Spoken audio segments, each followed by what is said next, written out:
Okay, so hello again students. In first part हमने कहाँ तक पढ़ा था कि कैसे एक्सनॉफ को wrongfully blame करके उसे imprisoned कर दिया गया, ठीक है? Now we'll proceed further. Axenov lost all hope. It seems that only God can know the truth. It is to Him alone I must appeal, and from Him alone accept mercy. अब एक्सनॉफ क्या किया? अब वो सारे hope, he lost all his hopes. उसे कोई रास्ता नहीं दिख रहा था कि कैसे खुद को बचाया जाए.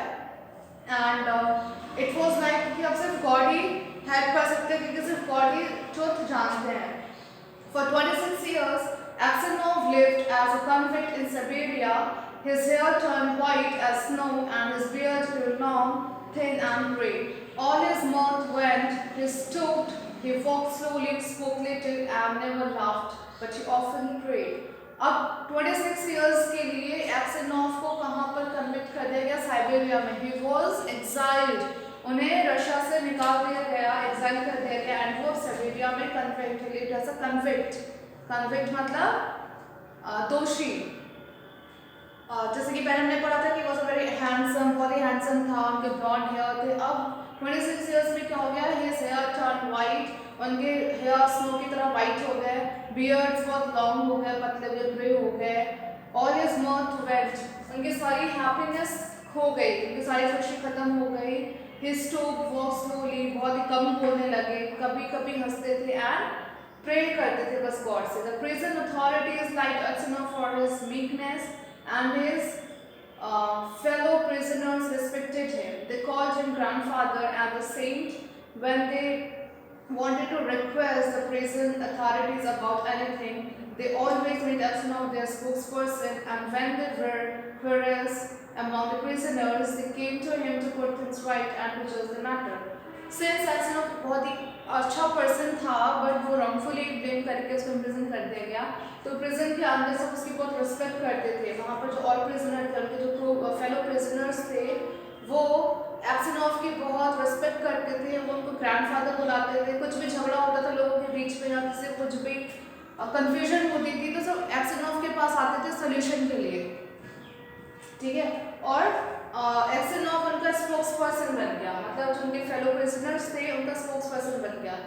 अगर कोई भी रिक्वेस्ट हायर अथॉरिटी से चाहिए होती थी या फिर कुछ भी अपना बात मनवाना होता था तो एक्सेनॉफ जाके बोलते थे सारे सब लोगों की तरफ से.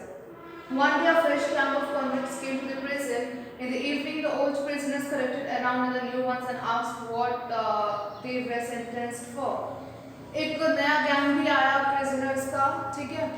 अब जो पुराना गैंग और नया गैंग आमने सामने आ गया और आपस में पूछने लगे कि क्यों किसको प्रिजन किया गया, किस रीजन की वजह से. One of the new convicts, a tall, strong man of 60, was telling the others what he had been arrested for. Well, friends, he said, I only took a horse and was tied to a sledge, and I was arrested and accused of stealing. But how or where I stole it?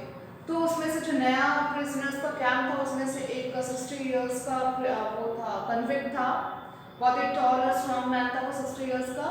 उसने अपना बताया कि उसे क्यों imprison किया गया है. उसने बताया कि मैंने सिर्फ एक हॉर्स लिया और उसे बांध दिया स्लेज में, खूंटे में, और बस इसलिए मुझे अरेस्ट कर लिया गया और क्या भी लगाया गया मेरे ऊपर कि हमने हॉर्स को स्टील किया है.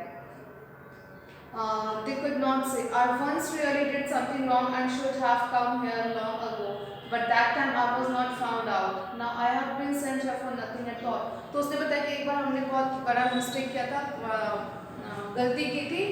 उस टाइम अगर हमको इम्प्रेजन कर देते, बट उस टाइम हम इनको नहीं मिले, लेकिन इस बार हमें इन्होंने इम्प्रेजन कर दिया बिना किसी गलती के. Where are you from? Assam. तो आपस में ये लोग बात कर रहे हैं. From Ramadi, my family are from town. My name is Vakar, and they also called me Semyonich. Aksenov asked, tell me Semyonich, do you know anything of the merchants Aksenov of Ramadi? Are they still alive? तो वो जो 60-year-old person था जो new prisoners का gang का था, वो भी व्लादिमीर से था और व्लादिमीर से ही एक्सेनॉफ भी था. तो एक्सेनॉफ व्लादिमीर से एक्सेनॉफ अब इनसे पूछने लगा. ये 60-year-old मैन थे, इनका नाम था मकार और इनको सेमियोनिच बोलने जाने लगा. तो सेमियोनिच से एक्सेनॉफ पूछते हैं कि क्या आप व्लादिमीर के मर्चेंट्स के बारे में जानते हैं, क्या आप अभी भी जिंदा हैं, are they still alive? Know them, of course I do. Though their father is in Siberia, a sinner like ourselves, it seemed. As for you, granddad, how did you come here? तो ये एक्सिनॉफ भी क्या था, एक merchant था। तो ये अपने फेलो पर्सन्स कलीग्स के बारे में पूछा है इनसे, सिविनिच से कि प्राइमरी के मर्चेंट्स अभी भी जिंदा हैं। तो वो बताता है, सिविनिच को नहीं पता था कि एक्सिनॉफ ही है उनका लीडर मर्चेंट। उसने बोला कि हाँ वो जिंदा है और उनको जानते हैं, और उनके जो फादर हैं वो साइबेरिया में हैं। ये लोग भी साइबेरिया में इम्प्रेजेंट है ना सारे। तो सिविनिच को नहीं पता कि एक्सिनॉफ ही है वो जिसको साइबेरिया में एग्जाइल कर दिया गया, इम्प्रेजेंट कर दिया गया। और वो बताता है कि वहाँ व्लादिमीर के मर्चेंट के जो ग्रैंड डैड हैं वो साइबेरिया में हैं। Axenov did not like to speak of his misfortune. He sighed and said, "For my sins, I have been prison these 26 years." Axenov ने कुछ नहीं बोला, उसने बस ये बोला कि मैंने अपने बुरे कर्मों की वजह से मैं यहाँ पर इम्प्रिजन्ड हूँ। तो उससे मकार सिविनिच ने पूछा कि व्हाट सिंस, क्या गलत किया था आपने? Axenov did not speak, but his companions told the new prisoner how Axenov came to be in Siberia, how someone has killed a merchant and had put a knife among Axenov's things, and Axenov have been unjustly condemned. Axenov ने कुछ नहीं जवाब दिया इनका, सिविनिच का, मकार का, उसने कुछ नहीं बताया। बट जो एक्सेनॉफ के फेलो प्रिजनर्स थे, कंपेनियंस, उन्होंने बताया कि कैसे एक्सेनॉफ को फंसाया गया है, किसी ने मर्डर कर दिया था मर्चेंट का, और वो नाइफ एक्सेनॉफ के सामान में रख दिया और इनको बिना गलती के इम्प्रिजन कर दिया गया है। When Makassar heard this, he did not seem to be surprised. He looked at Axenov and exclaimed, "It's wonderful that we should meet here." अब जो मकार सिविनिच है वो एक्सेनॉफ को पहचान गया कि ये भी व्लादिमीर का ही मर्चेंट है। These words made Axenov wonder whether this man knew who killed the merchant. Perhaps he was who killed the merchant. Axenov. तो एक्सेनॉफ पूछने लगा इनसे, मकार सिविनिच से, कि आपको पता है क्या कि किसने उस मर्चेंट को मारा था?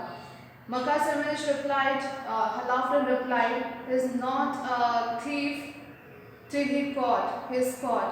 How could anyone put a knife in your bag while it was under your head? It would surely have woken you up." When Axenov heard this word, he was sure this was the man who killed the merchant. He rose and went away. All that night, Axenov lay awake. He felt terribly unhappy. His anger was so great against Makar Siviनिच that he longed for revenge. अब क्या हुआ? अब पता चल गया एक्सेनॉफ को कि उस मर्चेंट को जिसको मारा गया था और मारकर उसकी नाइफ, जिस नाइफ से मारी गई उससे गले को लेता गया था, वो एक्सेनॉफ के बैग में था। तो वो मर्डरर एक्चुअली कौन था? वो मकार सिविनिच ही था। ठीक है, मकार सिविनिच ही मार के नाइफ इनके बैग में रख दिया एक्सेनॉफ के, और वो खुद बच गया था। अब इनको एक्सेनॉफ को पता चल गया और एक्सेनॉफ इनसे रिवेंज लेंगे। One night, as he was walking about the prisoner, he noticed sand soil under one of the shelves of which prisoner slept. एक रात जब वो लोग वॉक कर रहे थे, as he was walking about the prison की तरफ जा रहे थे,